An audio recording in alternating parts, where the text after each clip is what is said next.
నమస్తే, welcome to our channel. నేను సౌజన్య. మొన్న లాస్ట్ ఆదివారం రాత్రి బెంగళూరులో రేవ్ పార్టీ జరిగిన సంగతి అందరికీ తెలిసింది. ఇందులో యాక్టర్ హేమ గురించి కూడా చాలా కథనాలు వచ్చాయి. సో ఆమె కూడా చాలా వీడియోస్ 2-3 వీడియోలు రిలీజ్ చేశారు. నేను అక్కడ రేవ్ పార్టీలో లేను, హైదరాబాద్ ఫామ్ హౌస్ లో ఉన్నాను అని చెప్పేసి. సో అదంతా కాదు, ఆవిడ అక్కడ ప్రెజెన్స్ లో ఉన్నారని చెప్పేసి కర్ణాటక పోలీసుల ఆధారాలతో చూపించడం జరిగింది. మరి ఇప్పుడు ఆవిడ బ్లడ్ టెస్ట్ ఇచ్చారు, ఆ బ్లడ్ టెస్ట్ పాజిటివ్ వచ్చింది అని అంటున్నారు. ఈ అంశాన్ని గురించి వారి విశ్లేషణని మనతో పంచుకోవడానికి ఈ రోజు మనతో పాటు ఉన్నారు సీనియర్ జర్నలిస్ట్ యజ్ఞమూర్తి గారు ఉన్నారు. వారితో మాట్లాడదాం. హాయ్ అండి. హాయ్ సౌజన్య. యాక్ట్రెస్ హేమ రేవ్ పార్టీలో నేనైతే లేను, నాకు అసలు సంబంధం లేదు అని చెప్పి వీడియో రిలీజ్ చేశారు ఫామ్ హౌస్లోదే. కాకపోతే అది హైదరాబాద్ ఫామ్ హౌస్ అని ఆవిడ చెప్పారు, కానీ బెంగళూరు ఫామ్ హౌస్ అని ఆ తర్వాత తెలిసింది. సో మనం అక్కడ బ్యాక్ ఆవిడ విజువల్ కూడా చూడొచ్చు. సో ఇప్పుడేమో ఆవిడ బ్లడ్ టెస్ట్ తీసుకున్నారు. ఆల్మోస్ట్ 150 మందికి పరీక్షలు చేస్తే 87 మంది దాకా పాజిటివ్ వచ్చిందంటే డ్రగ్స్ తీసుకున్నారు అని నిరూపితమైంది అని అంటున్నారు. అందులో హేమ కూడా ఉన్నారు అని అంటున్నారు. ఆవిడేమో నేను లేను ప్రెసెన్స్, నేను హైదరాబాద్లోనే అని ఆవిడ చెప్తున్నారు. ఇక్కడేమో కథనాలేమో ఆవిడకి పాజిటివ్ వచ్చింది, డ్రగ్స్ తీసుకున్నట్టు వాళ్ళు. అసలు ఏంటి ఈ కన్ఫ్యూజన్కి తెరదించుతారా? సాధారణంగా ఇలాంటి వచ్చినప్పుడు అంటే గతంలో కూడా ఎవరైనా సెలబ్రిటీల పేరు వచ్చినప్పుడు వాళ్ళు తప్పించుకునే ప్రయత్నమే చేశారు కూడా. సో మేము అక్కడికి వెళ్ళాము కానీ డ్రగ్స్ తీసుకోలేదనో, లేదా అసలు మేము అసలు అక్కడ ఆ టైంలో అక్కడ లేము, మా పేర్లు అనవసరంగా బయటకు వచ్చాయి అని ఇట్లా రకరకాలుగా తప్పించుకునే ప్రయత్నం అయితే చేశారు. సో అదే కోవలో ఇప్పుడు హేమ తన పేరు రావడంతో ఒక రేవ్ పార్టీ అంటే డ్రగ్స్ పార్టీ. సో ఆ డ్రగ్స్ పార్టీలో తను ఉన్నానంటే మళ్ళీ తన ఫేమ్ పాడవుతుందన్న ఉద్దేశంతో తను అక్కడే యాక్చువల్గా ఎక్కడైతే తన అదుపులో తీసుకున్నారో పోలీసులు, అదే ఫామ్ హౌస్ నుంచి తను ఒక వీడియో చేసి నేను హైదరాబాద్ ఫామ్ హౌస్లో ఉన్నాను, చిల్ అవుతున్నాను చూడండి అని చెప్పేసి. అంటే కనీసం ఆమె ఆలోచించాల, అంటే అక్కడ ఫామ్ హౌస్లోనే ఇలా జరిగింది రేవ్ పార్టీ, అక్కడ పోలీసులు పట్టుకున్నారు. తను కూడా మళ్ళీ ఒక ఫామ్ హౌస్ నుంచి నేను చిల్ అవుతున్నాను అని చెప్పేసి పెడితే తర్వాత ఎలాంటి దానికి దారి తీస్తుందని ఆమె ఆ ముందు చూపు కానీ అలాంటిది ఆలోచన లేకుండా, అంటే కంగారులో ఒక వీడియో చేయాలి అక్కడ లేను అని తన పేరు బయటకు వచ్చేస్తుంది అనే విషయం తెలిసిపోయింది. సో అందు గురించి అలా చేసి పెడితే ఒక పని అయిపోతుంది, ఈ లోపల మనం మేనేజ్ చేసుకోవచ్చు అని బహుశా ఆలోచించి ఉంటారు ఆమె.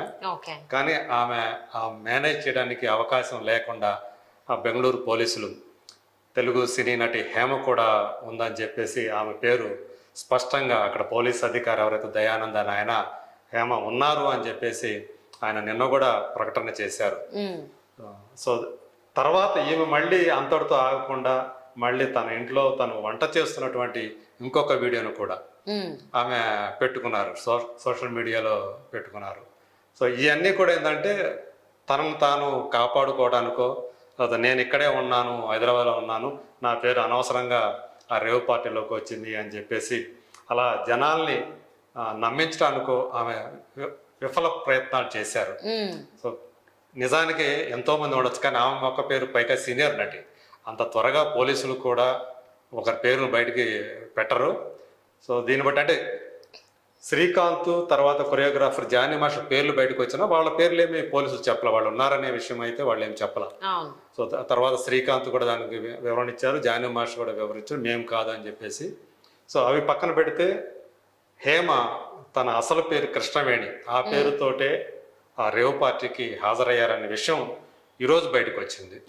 సో ఆమె రాజోలు ప్రాంతానికి చెందినటువంటి, అక్కడ యాక్చువల్గా ఆ స్వస్థలం రాజోలు వాళ్ళది. సో కృష్ణవేణి ఆమె అసలు పేరు. ఇప్పుడు అదే పేరుతోటి ఈ రేవ్ పార్టీలో ఆమె పాల్గొన్నారు. మీరు అన్నట్టు 150 మంది దాకా అక్కడ పోలీసులు అదుపులోకి తీసుకుంటే అక్కడ అటెండ్ అయిన వాళ్ళందరికీ కూడా రక్త నమూనాలు తీసుకున్నారు. అందులో 80+ అంటే 87 మంది వరకు కూడా పాజిటివ్ రిపోర్ట్ ఈరోజు వచ్చింది. సో అందులో హేమ కూడా ఉన్నారని పోలీసులు స్పష్టంగా ప్రకటించారు. సో ఇప్పుడు ఆమె తప్పించుకోవడానికి కూడా ఏం లేదు. సో తదుపరి అంటే అప్పుడేంటంటే వీళ్ళందరినీ అదుపులోకి తీసుకున్నప్పుడు సొంత పూచీకత్తు మీద జామీన్ ఇచ్చేసి వదిలిపెట్టారు. సో ఎవరైతే నిర్వాహకులు ఉన్నారో వాళ్ళని మాత్రం వాసు అని చెప్పేసి, అతను యాక్చువల్గా అతను విజయవాడ వాస్తవ్యుడు, అతను విజయవాడకు సంబంధించిన వాడు. ఫామ్ హౌస్ వచ్చి జిఆర్ ఫామ్ హౌస్ అని గోపాల్ రెడ్డి అని ఆయన హైదరాబాద్కు సంబంధించిన ఆయన. ఓకే. సో వీళ్ళు ఆ వాసు అనే వ్యక్తి ఈ రేవ్ పార్టీని అరేంజ్ చేశారు అని చెప్పేసి సమాచారం ఉంది. అతనితో పాటు అతనికి ఎవరైతే అతని అనుచరులు ఉన్నారో మరో నలుగురిని కూడా వాళ్ళు అరెస్ట్ చేసి ఆల్రెడీ కోర్టుకు ప్రొడ్యూస్ చేశారు. వాళ్ళకి రిమాండ్ కూడా విధించడం జరిగింది. ఓకే. సో ఈ మిగతా వాళ్ళందరినీ కూడా ఏంటంటే జామీన్ మీద ఆ రోజు విడుదల చేశారు. సో ఇప్పుడు అంటే రక్త నమూనాలు వచ్చిన తర్వాత ఆ టెస్టులు వచ్చిన తర్వాత సో ఇప్పుడు 87 మంది ఆ డ్రగ్స్ తీసుకున్నట్టు తేలింది. కాబట్టి ఇక తదుపరి చర్యలు వీళ్ళ మీద ఏం తీసుకుంటారు ఏంటి అనేది మనం వేచి చూడాలి. సో వీళ్ళు దానికి ఏమి అంటే ఇప్పుడు ఎలా రెస్పాండ్ అవుతారు ఇప్పుడు హేమ చూడాలి. సో ఇప్పుడు దాకా తను బొకాయించినట్లుగానే మనం అనుకోవాలి. సో నేను హైదరాబాద్లో ఉన్నానని చెప్పేసి ఆమె బొకాయించినట్లుగానే అంటే అనుకోవాలి. ఇప్పుడైతే బ్లడ్ టెస్ట్ల వల్ల తను డ్రగ్స్ తీసుకున్నారు అంటే ఇప్పుడు తను రేవ్ పార్టీకి వెళ్ళడమే కాకుండా డ్రగ్స్ కూడా సేవించారన్నది అయితే బ్లడ్ టెస్ట్ వల్ల అయితే తెలిసిపోయింది. మరి ఇప్పుడు నటి హేమ ఏం చేసేటువంటి అవకాశం ఉంది, ఎలా తప్పించుకునేటువంటి అవకాశం ఉంది అనుకోవచ్చు? ఇప్పుడు ఇక తప్పించుకోవడానికి అవకాశం లేదు. సో ఖచ్చితంగా ఎవరైతే డ్రగ్స్ తీసుకున్నారో సో యాంటీ నార్కోటిక్స్ చట్టాలు ఏవైతే ఉన్నాయో ఆ చట్టాల ప్రకారం ఇలా అందరినీ కూడా కోర్టుకు ప్రొడ్యూస్ చేస్తారు. సో వాళ్ళు కౌన్సిలింగ్ ఇచ్చి అంటే మొదటిసారి పట్టుబడిన వాళ్ళకి ఏంటంటే కౌన్సిలింగ్ ఇచ్చి సో నామినల్గా జరిమానా విధించి అట్లా తక్కువ శిక్షతోటే వదిలిపెట్టే అవకాశం ఉంది. అట్లా కాకుండా వాళ్ళు చాలా కాలం నుంచి ఇదివరకే వాళ్ళకి అలాంటి డ్రగ్స్ తీసుకున్నటువంటి హిస్టరీ అట్లాంటిది ఏదైనా ఉండి పోలీస్ రికార్డులో ఉంటే వాళ్ళకి కొంచెం కఠిన శిక్షలు పడే అవకాశం ఉంది. సో ఇప్పుడు హేమ కానీ మిగతా వాళ్ళు కానీ వీళ్ళు ఎంతమంది పోలీసులు వాళ్ళు కోర్టుకు ప్రొడ్యూస్ చేస్తారు. ఈ రేవ్ పార్టీ అనగానే నటి హేమ పేరు తప్ప ఇంకెవ్వరి నటీనటుల పేర్లు కూడా బయటికి రాలేదు.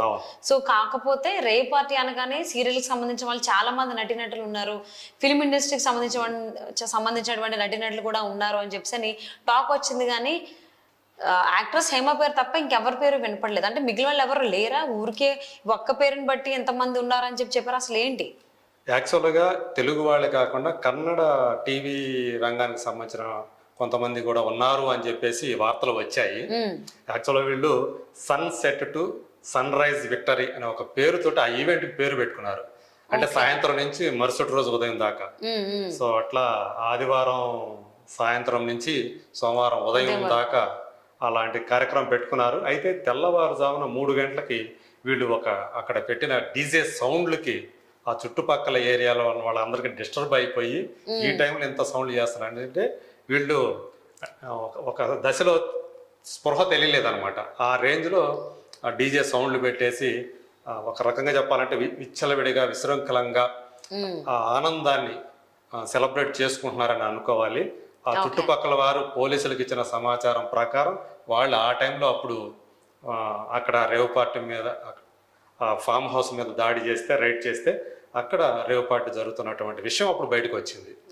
సో ఇక్కడ కొంతమంది మోడల్స్ ఉన్నారు, అలాగే టీవీ సినిమా రంగానికి సంబంధించిన వాళ్ళు చాలామంది ఉన్నారు, మిగతా రంగాలకు సంబంధించిన వాళ్ళు ఉన్నారు. కాకపోతే ఏంటంటే రాజకీయ రంగానికి సంబంధించిన వాళ్ళు ఆ నాయకులు అయితే ఎవరు లేరు అని పోలీసులు అయితే ప్రకటించారు. సో తెలుగుకి వచ్చేటప్పటికి తెలుగు సినిమా ఇండస్ట్రీ ఒక హేమ పేరే. సో యాక్చువల్గా అయితే బడ్డింగ్ ఆర్టిస్టులు ఎవరన్నా ఉన్నా కానీ కొత్త వాళ్ళు వీళ్ళంతా మనకు పెద్దగా తెలియకపోవచ్చు. కానీ ఒక సీనియర్ ఆల్మోస్ట్ ఆమె 25 years పైనుంచే ఇండస్ట్రీలో ఉన్నారు. 89లోనే ఎప్పుడో వచ్చారు ఆమె సో తెలుగు సినిమా ఇండస్ట్రీకి. సో అలాంటి అంత సీనియర్ యాక్టర్స్ పేరు రావడం అనేది నిజంగా తెలుగు సినిమా రంగాన్ని ఒక అంటే ఈ ఒక్క టైంలోనే కాదు, చాలా సార్లు కూడా సినిమా రంగానికి సంబంధించి డ్రగ్స్ విషయానికి సంబంధించి డ్రగ్స్ వచ్చాయంటే సినిమా రంగానికి సంబంధించిన వాళ్ళు చాలా పేర్లు వినిపిస్తూనే ఉంటాయి. సో అలానే రీసెంట్గా జరిగినటువంటి రేవ్ పార్టీలో బెంగళూరు జరిగిందని కూడా నటి హేమ పేరు వినపడింది. సో మరి ఇవిడైతే డ్రగ్స్ తీసుకున్నారు అంటే నిరూపితం అయిపోయింది. బట్ నెక్స్ట్ కార్యాచరణ ఏ విధంగా ఉండబోతుంది ఇవిడిది